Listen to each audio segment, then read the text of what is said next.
A sergeant major in the U.S. Army, Falemai Penny Tualamali'i, has returned home to Samoa with his family for the Christmas holidays. Tualamali'i says, as a Samoan based in America, hearing of the measles outbreak was very concerning and sad, and now that they are home, their family is helping out where they can. So my family, we always do services in the U.S., just to, and also teach our kids to, to help out with the people in need.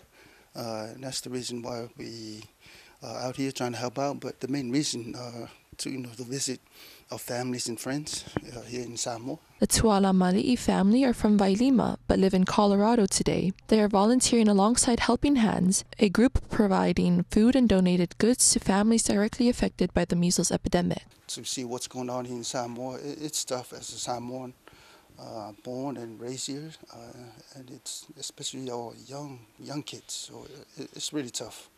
As a sergeant major in the U.S. Army, Falemai Penny Tualamali'i says his family was moved to help like so many others who have been so saddened by the loss of many families here in Samoa. Falemai has served in the U.S. Army for 23 years and has been deployed to Kuwait, Afghanistan, and Iraq. He says the devastation of the epidemic here in Samoa is very concerning and extremely sad because the majority of those who have died are babies and young children. Falemai and his family will enjoy quality time with family over the Christmas and New Year holidays. Their thoughts and prayers are with the many families who have lost loved ones and those who still have family members at hospitals.